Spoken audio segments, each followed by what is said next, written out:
Chapter 5 Delhi Sultanate II 1320 to 1526 AD Learning Objectives Tughlaq Dynasty, the Sayyid Dynasty, Lodi Dynasty, Causes of the downfall of the Delhi Sultanate, Administration during the Sultanate period. Tughlaq Dynasty 1320 to 1414 AD Ghiyasuddin Tughlaq 1320 to 1324 Ghiyasuddin Tughlaq worked as a general of Alauddin Khalji. He was earlier known as Ghazi Malik. He ascended the throne in 1320 AD. After Alauddin's death, the Khalji dynasty could not survive beyond 1320 AD. Khusro Khan was the last ruler of this dynasty. His rebellion commander Ghazi Malik killed him in a revolt and captured the throne. He ascended the throne under the name of Ghiyasuddin Tughlaq and established the Tughlaq dynasty. Ghiyasuddin Tughlaq introduced certain reforms in the administration. He reduced land revenue from half to one-tenth of the produce. He built a new city, Tughlaqabad, near Delhi. He launched judiciary and police department. He launched various schemes of public welfare. The Sultan was killed under mysterious circumstances. His son Jona Khan ascended the throne under the name of Muhammad bin Tughlaq. Facts. It is said that after returning from the victory of Bengal, Prince Jona Khan raised a big gate to welcome his father, and the Sultan was killed when he entered the gate, which collapsed. It is believed that Jona Khan hatched a plot to kill his father. Muhammad bin Tughlaq 1324 to 1351 Muhammad bin Tughlaq was a great scholar and was well versed in various branches of learning. He was a poet and good orator. He had a very sharp memory. He made very ambitious plans, but his plans could not be materialized. Some of his ambitious plans were as follows. First, transfer of capital. He transferred his capital from Delhi to Devagiri in 1327 AD and renamed it as Daulatabad. He thought that it would be easier to control the Deccan from Daulatabad. But his policy was not only to transfer the officials to Daulatabad, he ordered the people also to shift from Delhi to Daulatabad. It proved to be an unwise step because the people suffered many hardships on the way. Many people and their cattle died on the way. They could not adjust in the new environment. Secondly, the Mongol raids on Delhi increased. Soon he realized that it was an unwise step and ordered to shift the capital back to Delhi, which again caused hardships to the people. Facts. These days, all countries issue token currency in the form of coins and paper notes, but it is guaranteed by the government, so people have faith in it. To maintain faith in the token currency, the government issues a limited amount of token currency according to the actual economic resources. Second, introduction of token currency. In 1329 to 30 AD, he introduced token currency.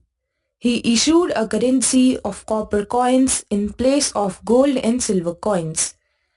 These coins had same value as the gold and silver coins.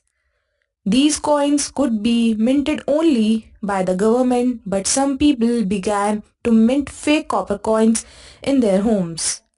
Gold and silver coins disappeared from the market. Many fake coins came into circulation. As a result, trade suffered, and the foreign traders lost faith in the currency. The Sultan, in desperation, ordered the whole copper currency to be returned and exchanged with gold and silver coins at the state treasury. It resulted in a great loss to the government treasury. Third, increase of land revenue in the Doab.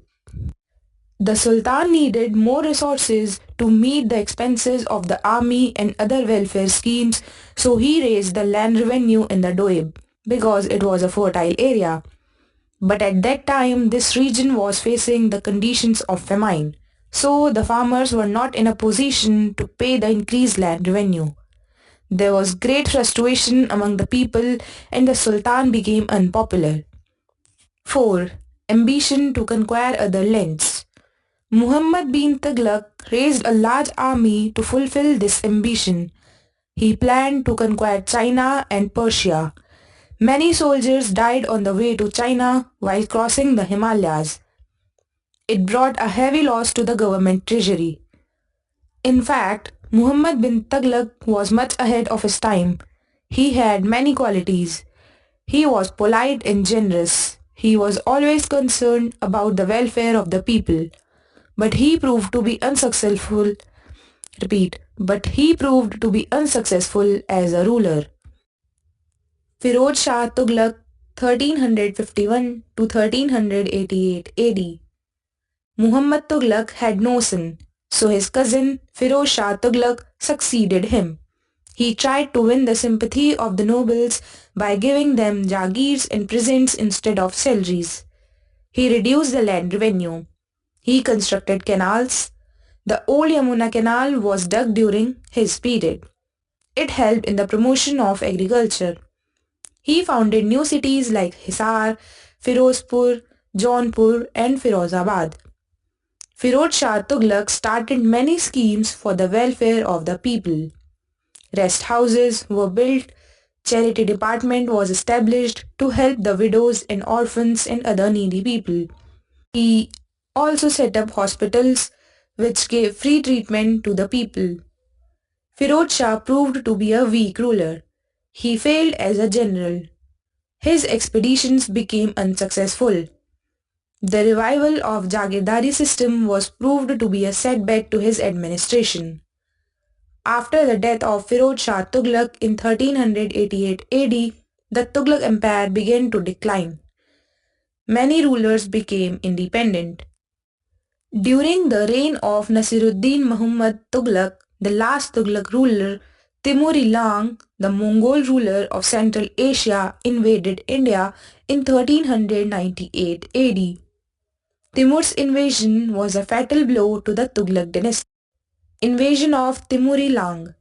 Timuri Lang reached Delhi in 1398 AD and ordered a general massacre.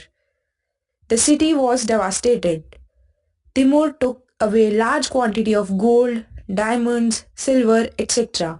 Like Mahmud of Ghazni, Timur too took away the wealth of India to beautify his own city of Samarkand and to build mosques and places.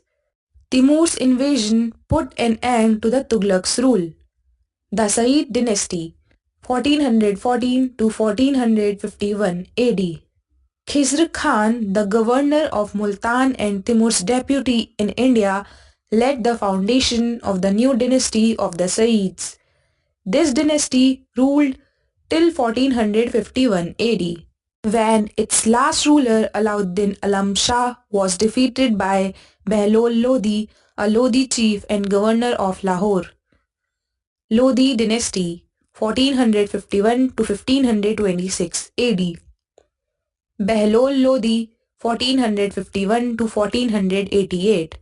Behlol Lodi was the founder of Lodi dynasty. He was a brave general.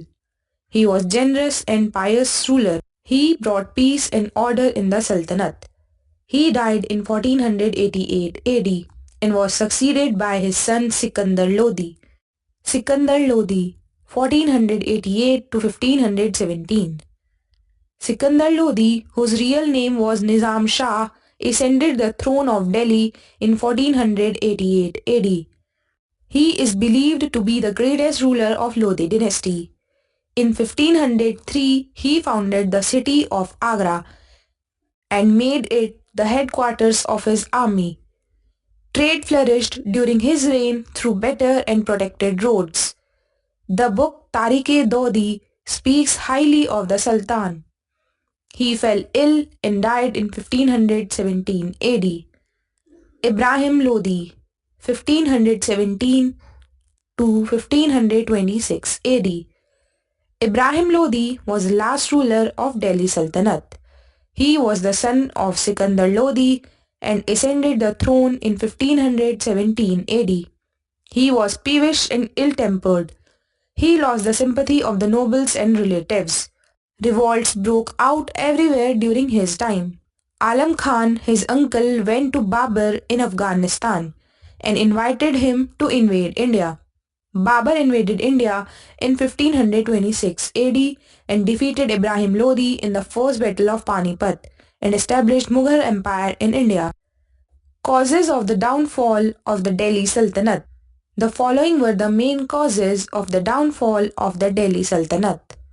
First, the sultans had conquered India by sword and they ruled it by sword. They never gained sympathy of their subjects. They were despotic by nature. Second, most of the sultans were intolerant towards the Hindus. The Hindus were maltreated and forcibly converted to Islam. They were even made to pay jizya. Third, most of the sultans were pleasure-loving and weak rulers. Fourth, the nobles were opportunists and revolted from time to time. Fifth, the Jagirdari system weakened the central government. Sixth, the army was not well organized and it was not well disciplined. Seventh, there was no definite law of succession. Eighth, the continuous invasions of the Mongols weakened the Delhi Sultanate. Administration during the Sultanate period. The Sultan was the head of the government, but he ruled with the help of the nobles and ministers. Wazir was the most important minister. He used to give advice to the Sultan. The Qazi was the chief justice and the justice was based on Islamic laws, Shariat. The Diwan-e-Arz looked after the army. The Bakshi was the paymaster of the army. The Diwan maintained the finance of the state. The Diwan-e-Insha looked after the state correspondence and the Diwan-e-Risalat was the minister of religious affairs. The kingdom was divided into iqtas or provinces. The iqtas were granted to Turkish nobles. The heads of the provinces were known as wali or mufti. The provinces were subdivided into shiks and parganas. A pargana consisted of several villages. Each pargana was headed by an amil and the village headman was called muqaddam. The local land revenue records were kept by the patwari. Sources of income. The main taxes realized by the state were ushr, land revenue imposed on the Muslims. It was 1/10 of the produce. Khiraj, land revenue imposed on the Hindus. It ranged from 1/10 to 1/5 of the produce. Zakat, the Muslims had to pay 2.5% of the income for the spread of Islam. This amount, however, varied from ruler to ruler. Jizya, it was a tax imposed on non-Muslims, but the Brahmanas were exempted from this tax. Octroi duty, it was realized on the exchange and transportation of commercial goods. Import tax was levied on goods imported from other countries. Other sources of income included state share in booty looted in the war. It was 1/5 of the plunder besides the gifts and tributes etc. given by the subordinate rulers. Facts. During the reign of Firuz Shah Tughlaq, Brahmanas also had to pay it. Land revenue was the most important source of income of the Delhi Sultans. Some of the land was reserved for the Sultan. The revenue from this land was used for the Sultan's personal expenses. It was fixed 1/3 of the produce. The rest of the land was distributed among the nobles and the officers. These nobles and officers kept a certain amount of the land revenue as their salary. Some amount to maintain their army and some amount was sometimes given to the Sultan. Economy. Agriculture was the main occupation of the people. Arts, crafts, and industries were also prevalent as hereditary professions. Many state-sponsored karkhanas were set up. Trade, internal as well as external, flourished. Delhi was the main center of trade. Ibn Battuta has described Delhi as the most magnificent city that he ever visited. Society. The society during the Sultanate period consisted mainly of Muslim and Hindu population. Muslims formed the ruling class. The caste rules among the Hindus prevailed. They were strictly followed in marriages. The freedom of women was much restricted. Parda system became common in the society. There were many slaves. Words to know. Token currency. Currency whose market value is more than the real value. Despotic ruler. A ruler who rules by force. Zakat. The tax paid by Muslims to spread Islam. Jazya. The tax paid by non-Muslims. Octroi. The tax or duty levied on the goods which are transported and traded within the country or outside the country. Booty. The wealth which is looted during the war or from the enemies or wealthy people. Slave. A person who is held in bondage by his master. He or she has to work for his or her master for the whole life. The slaves have no freedom. Points to know. Ghiyasuddin Tughlaq 1320 to 1524 was the founder of Tughlaq dynasty. He built the city of Tughlaqabad near Delhi.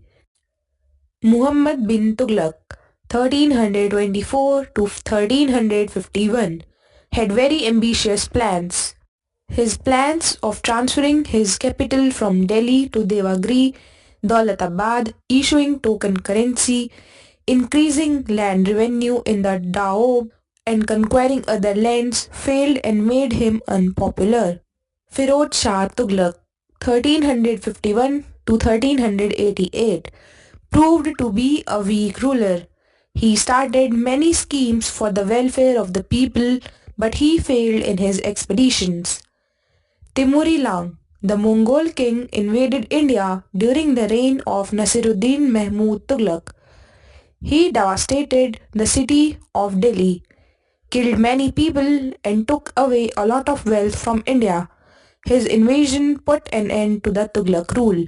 The Sayyid dynasty 1414 to 1451 was founded by Khizr Khan, the governor of Multan and Timur's deputy.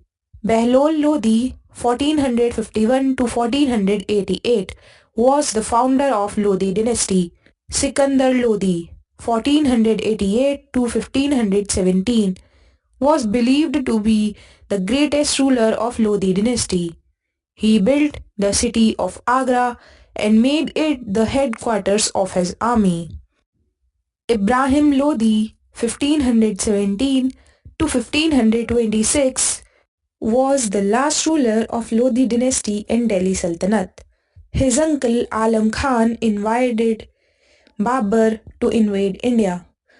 Babur defeated Ibrahim Lodi in the first battle of Panipat in 1526 AD and founded the Mughal rule in India.